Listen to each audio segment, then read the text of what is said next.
Hello and welcome to episode 12 of the Alakazam video blog. I'm Dave Loosely, and as you may be aware, Alakazam has been producing magic for the past 20 years. Now what I'm going to do today is select 4 tricks that may not have been looked at for a little while and that are used today by many professionals. If you haven't seen them, you are in for a treat. So join us for episode 12 of the Alakazam video blog.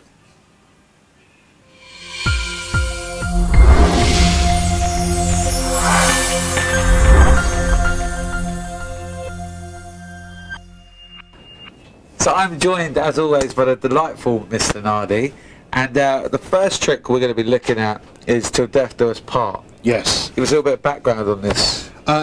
Til Death is something that's different. Yeah. It is just really different. Jim Critchlow, that invented this, is a genius. He's one of those storytelling bizarrists, and he really does draw you in. And I remember the evening he first showed me this. We were at the Blackpool convention, and there's one day that I meet Jim in the evening. Yeah. I sit round. Jenny, who sees magic all the time, there's not many people that I say, I'm going to see so and so, and she'll go, I'm going to come along. And Jim is one of those guys that she always wants to see what he's got. Awesome. And we sat down with Jim, and he performed this on Jenny. And the great thing is, you didn't really know he was going into a performance. Do you know what I mean? Right. It just seemed like he was telling a story. Yeah. And we really got drawn in. And the kicker, when it hit, it just blew me away. And I just knew, you know, we had to release it. And it is different. It's a type of effect. You're not really going to do it table hopping. It's certainly not a trick you're going to do at weddings. Yeah. It's one of those effects that if you're sitting with a group of people and you just want to freak them out, Yeah. or you want to prove this sort of weird ability or just something really strange, you want to get them thinking and talking, this is that effect. So select moments. Yeah, it is. And it's just so powerful. With the right presentation and the right story, it's so powerful. You've got to, with any effect like this, you cannot perform it as you would do an ambitious card. It's not upbeat. You know, the thing that makes it so powerful is their belief in what you're telling them and the story. If they don't believe the story, Yeah. it's just a trick. Cool. You want them to buy into it and the weirdness. Yeah. You're going to take us through it. I will show you the effect. I mean, the story that I use, so I'll go into story mode, Okay. is about 6 months ago, a friend of the family, her husband unfortunately passed away, and she asked me if I would go round and mind helping sorting out her loft and get rid of some of the possessions. And while I was up there, I found a box, and inside this box I found loads of photographs, and the photographs were of people's weddings, just loads of them, each one sitting there with a date and a name. Right. I later found out that her husband in his earlier years was a wedding photographer, and what he would do is, as the proofs, as most of them do, they just keep a record of the date and the name of the job he took. But there was one thing that really stood out to me, and that was this envelope.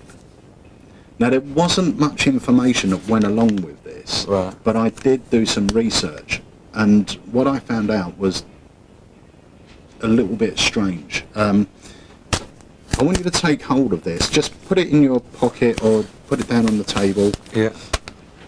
Now, also, here are some of the photographs that he had in his collection. So I want to show you these, but I don't want you to concentrate on the people in the photographs for the moment. I want to try something out that's going to use your senses. Okay. Okay. This is quite eerie, looking at these.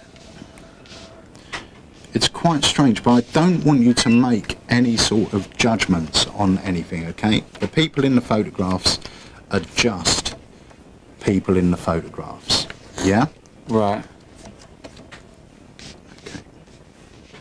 What I want you to do is I want you to put your hand about this high off the photographs, and I just want you to move it from left to right. Okay. Left to right. Now, whenever you get a feeling, yeah, I just want you to lower your hand. Don't touch any photographs. Just lower your hand slightly, as if to say you've stopped. But I truly want you to do it until you get a feeling. You might not know what that feeling is. It would just be a feeling you've got. Okay, so just put your hand here and just move it left or right.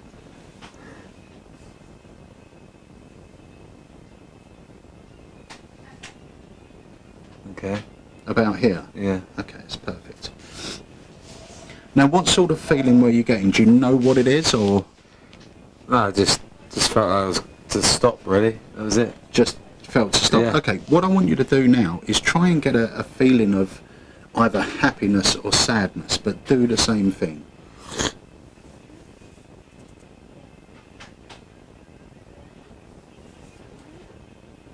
Okay. Yeah? Yeah. Okay, just lower your hand down. And you did get a serious sense of either happiness or sadness? Yeah. Okay. Now this is really, really strange. There was one couple, when I'd done the research on these people, obviously the photographs are so old, the couples in the photographs, some of them are dead now, right. Some of them were divorced, there was quite a few that are still happily married. But there was one story that really fascinated me. In fact, it sort of sent a shiver down my spine. One of the couples that he took a photograph of, their wedding lasted only 2 days. Right. It was 2 days, and it didn't just end in a divorce or the man leaving the wife. It ended horribly. Okay, I want you to pick up the photo you chose, and I want you just to tear it down the middle for me. Really? Yeah, yeah.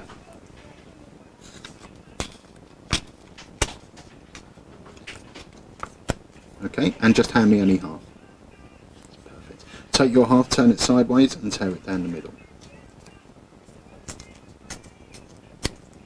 Now this is really strange, and it happens every single time.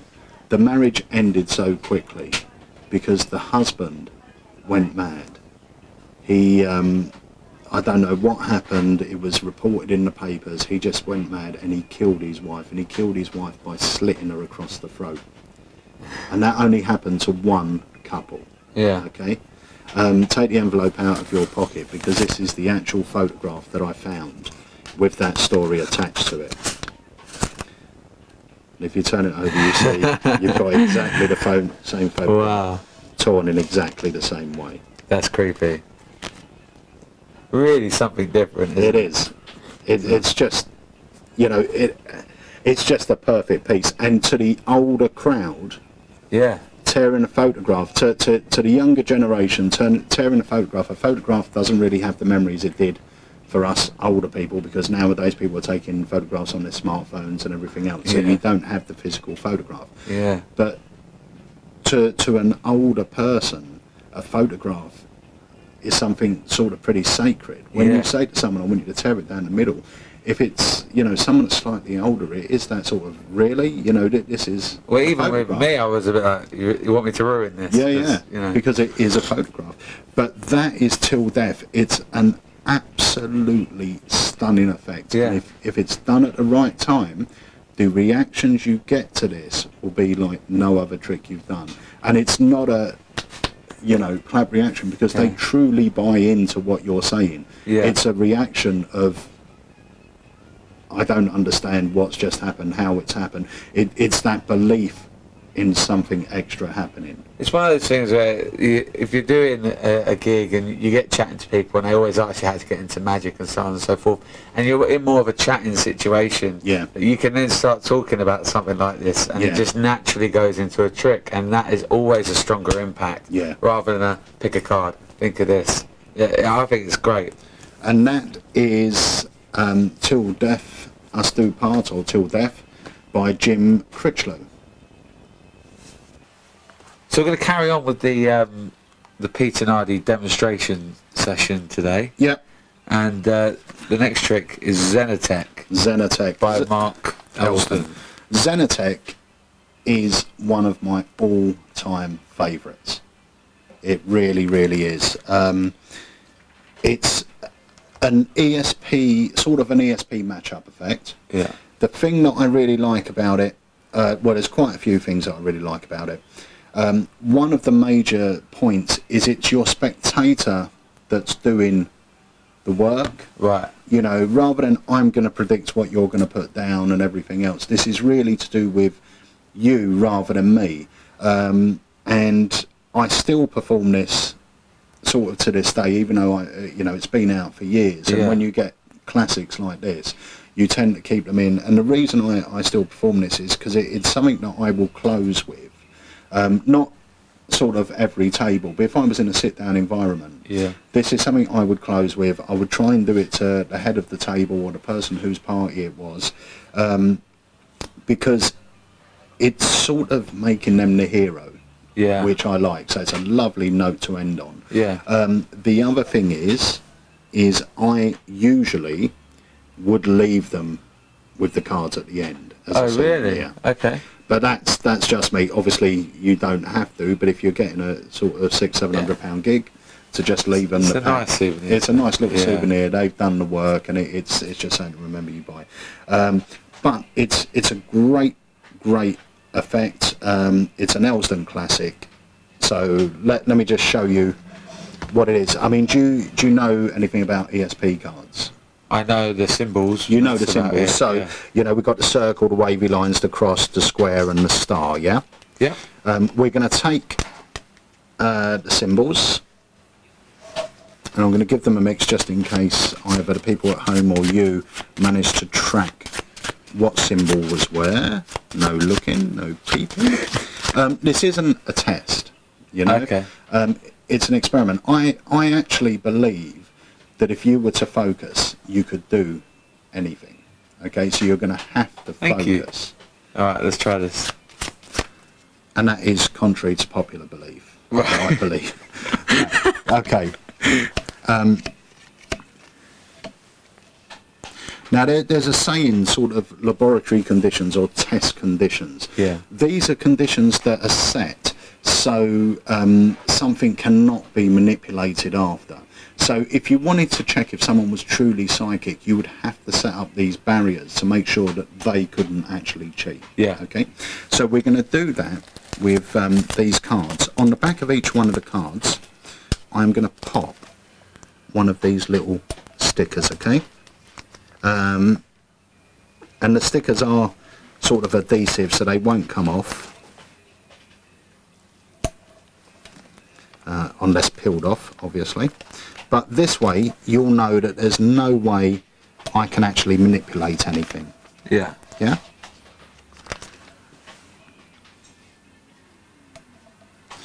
Okay. Okay, perfect.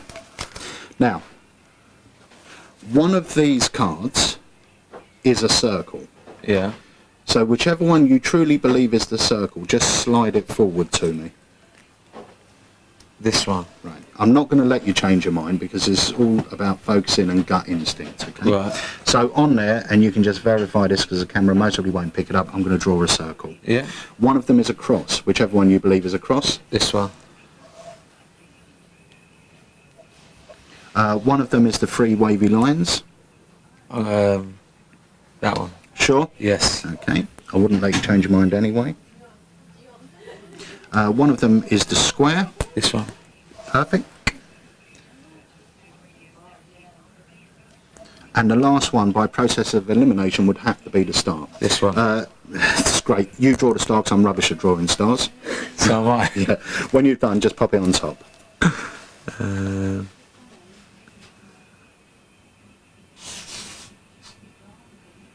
I do. Yep, put it on top. I'm not going to touch anything. I will take my pen back though. Yeah.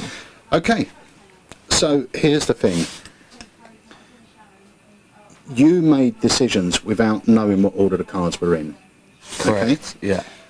The idea was for you to get this gut instinct, this feeling, this focus as to which these cards are. This is an age-old test to test if someone has got any sort of psychic ability. Right. You might have seen this type of test on Ghostbusters. They've done it in a comical ways, holding up the cards. They've got to try and guess what the cards are. Yeah. So, you chose each one of these. Yeah. I'm not going to touch anything. This one here, you believed by process of elimination, Yeah. would have had to be the star. Yeah. Turn it over, see how you did. The star. Okay, so that's 1 out of 1. Let's not get too cocky at the moment. Right. You said this was the square. That's what's drawn on the back. And it is, yeah. The wavy lines. Very cross, good.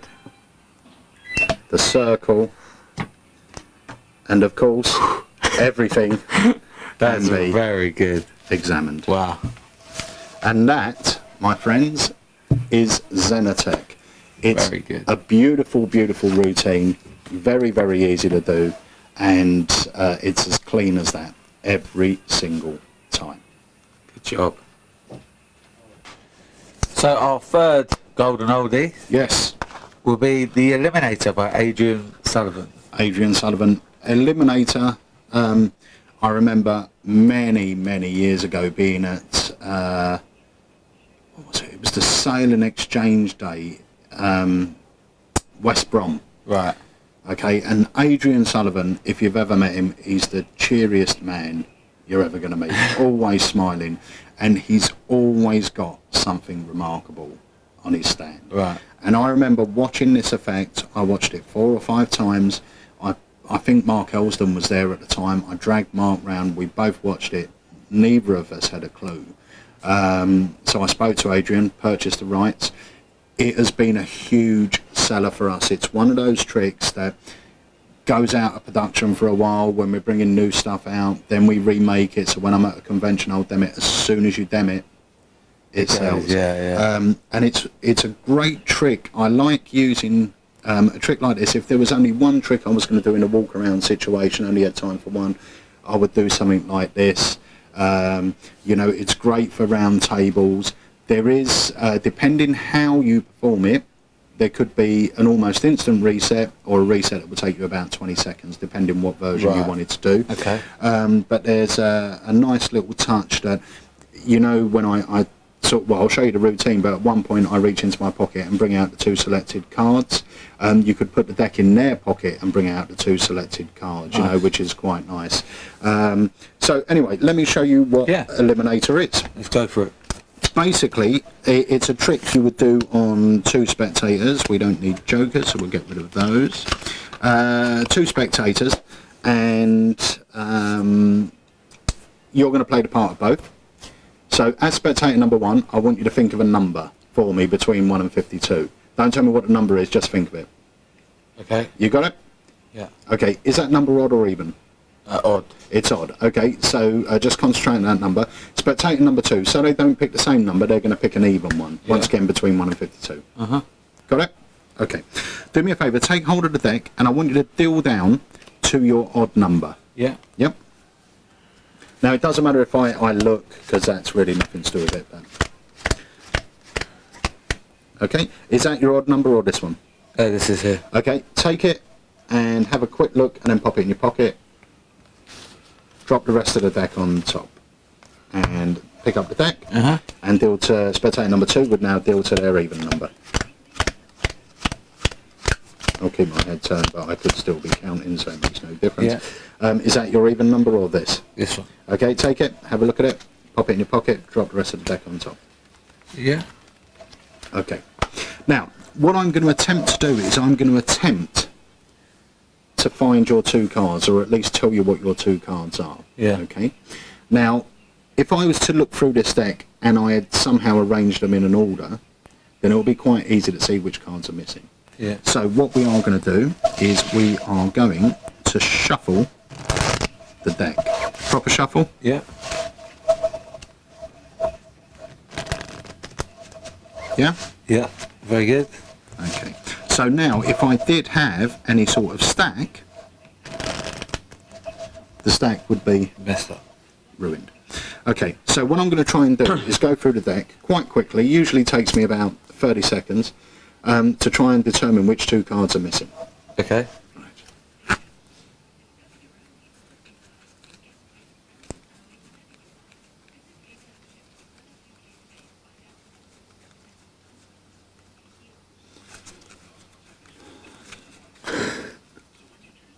The concentration.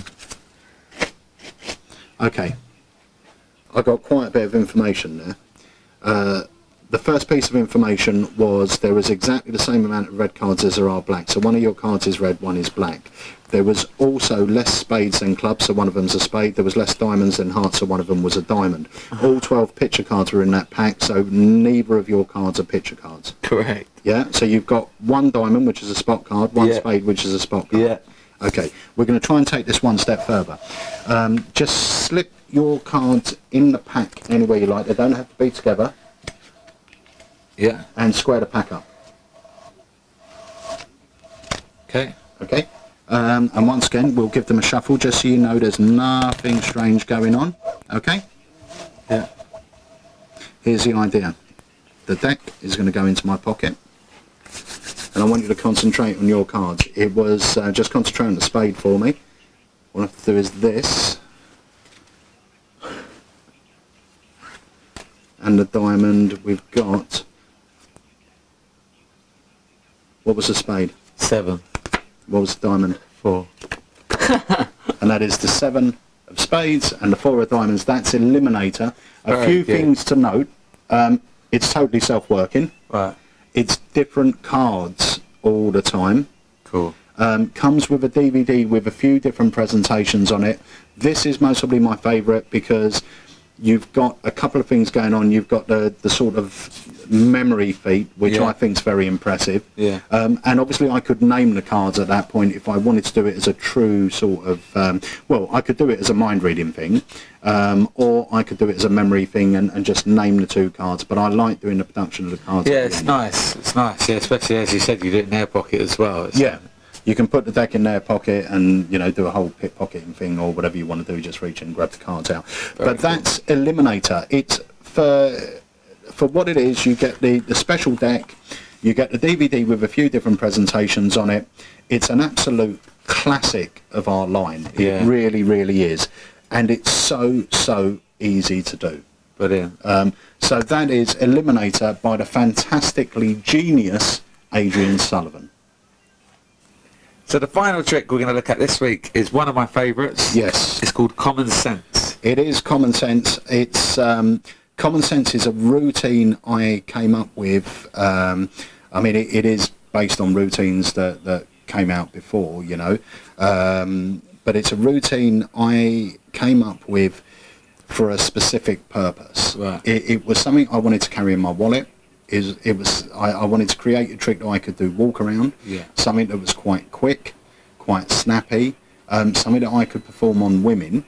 Well, the thing is, you know, doing all the card stuff and everything else, it's all great, and I do it all. I just wanted something that was a little bit different, something that women, I'm not saying women don't understand cards, because they do, but something that was, you know, something they truly sort of can relate to. Yeah. It's, you know, so I came up with Common Sense, and the trick is so simple, but the reactions are great. Yeah, I've seen you demo this on women, and they flip out over it. It's a very straightforward trick, but it is. But they honestly feel there's more going on. Yeah. So the basis of the trick is this. We've got some cards, and each one of the cards has got a different scent on them, a different fragrance, and they're all popular fragrances. What I'm going to do is I'm just going to give them a little mix-up.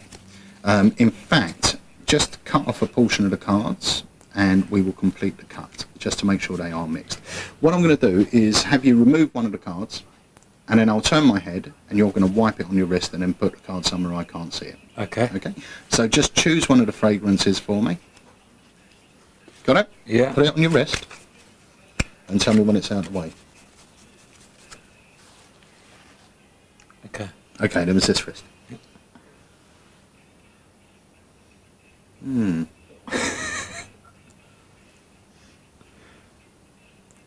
Actually, I think that's one of my wife's favourites. Is that Jean-Paul Gaultier?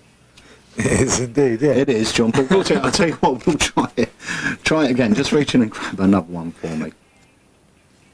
Yeah, have it, once again, just wipe it on your wrist and put it away.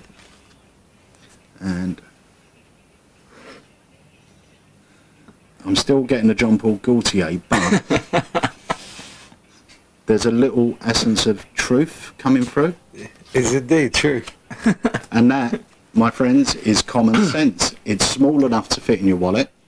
It's self-working. There's no sleight of hand. Yeah. And believe you me, I mean, I have done weddings before and gigs where I've done this on a lady and she's called her friend over to do it, and you know, and it's something that it gets a bigger reaction than you would expect it to get, because they're all smelling, oh, I can't smell anything. You know, it's that really quirky, simple thing.